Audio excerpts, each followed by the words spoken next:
Fury, directed by the writer of Training Day, David Ayer, and starring Brad Pitt.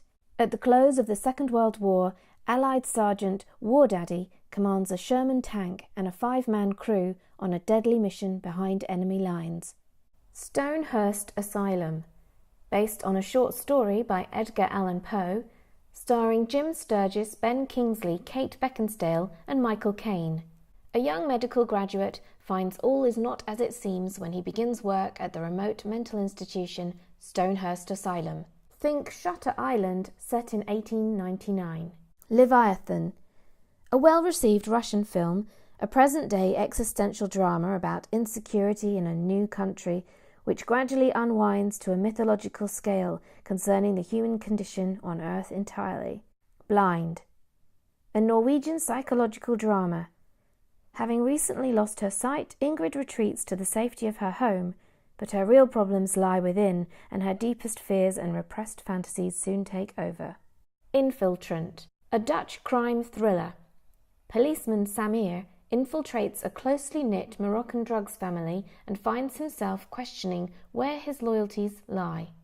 And finally, St Vincent, which is our featured movie of the week, so keep watching.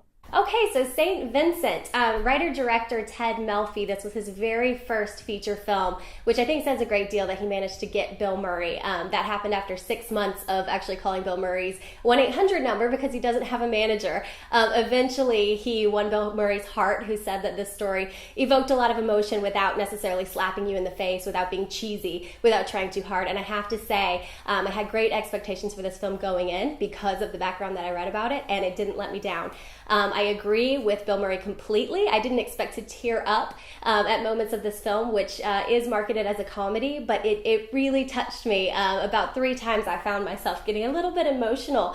It starts out with Bill Murray. He's doing everything he shouldn't be doing, basically. He's gambling, he's drinking, he's smoking, he's going to the strip club, and he's having sex with a prostitute, played by Naomi Watts, a Russian prostitute who does a brilliant Russian accent, by the way, throughout the entire movie. But even though, perhaps Bill Murray's supposed to be the antagonist in this film, and you're supposed to maybe hate him because he's not giving much back to society, he doesn't have a steady job, he's doing all these things that we're taught by our mothers not to do, you love him. You love him from the very beginning. He's such a card, he's grumpy, he hates everybody, but you just find yourself just loving him back for some reason, even though he doesn't necessarily deserve it.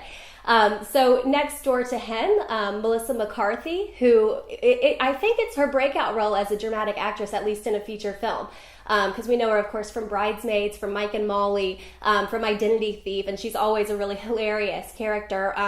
But this was a total change for her, and it's great, and she shined, and I was really happy to see her in that role. She's playing a divorced mother. She's going through a hard time. She's got the sweetest little boy, played by Jaden Lieberher. He's brilliant. It's his first time in a film as well. A lot of firsts going on here. You can notice a theme. And she's desperate. She's working so hard. They don't have a lot of money. She needs a babysitter. Bill Murray needs money. It's obvious that they're going to join up. So for $12 an hour, Bill Murray becomes the most unlikely babysitter ever, and kind of takes the little boy into his life, takes him to the race course. They win and lose a lot of money.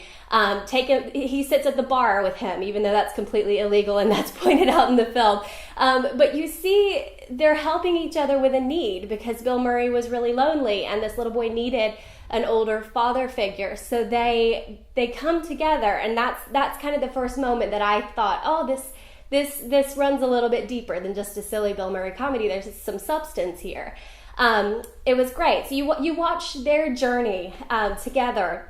Now, a really important background to this is that Ted Melfi, the director, this got inspired because his own brother in real life passed away, and he realized that his niece didn't have anywhere to go. So he took her in, and the niece, going to Catholic school, was, or school, I assume it's Catholic school, was told to find a saint in her everyday life that matched a saint in religious studies. So she decided to choose the saint of adopted children, and she chose her uncle as the person to represent that. So that's also the theme in this movie. The little boy, Jaden Lieberher, is given the exact same assignment and chooses not either parent, not a teacher, not a principal, not somebody you might expect, but Vincent, Bill Murray, the next door neighbor that's gotten him into all sorts of trouble and taught him all kinds of grown-up things.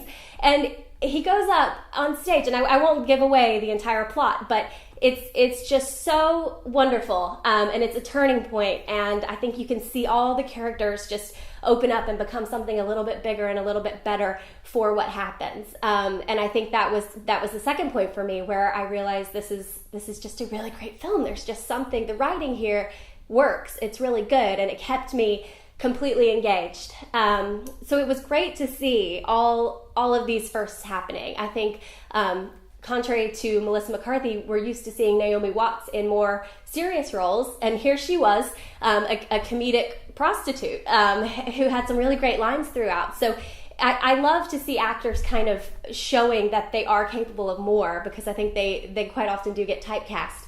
And we suffer from that because we don't get to see everything that they're really capable of. So this is a perfect film to just kind of see that happening. And Bill Murray, you see that a little bit with him, but he's also his same crazy self. And I found myself wondering if a lot of these lines, these really hysterical lines that come out of his mouth, were perhaps ad-libbed, which I don't know, but I know he did do that with Ghostbusters. So in my mind, I can see that happening, because he's just a really witty, odd, lovable guy in real life, and that shines through.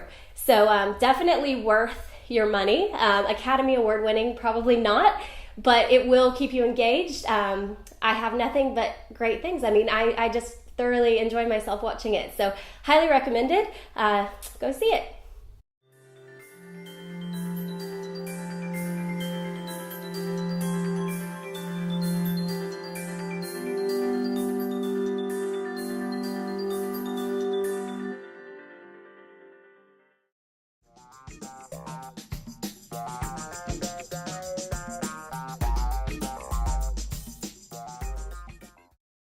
NT Live returns to the Pathe Tuschinski on Thursday the 23rd of October with Skylight. Bill Nighy and Carey Mulligan feature in the highly anticipated West End production of David Hare's Skylight.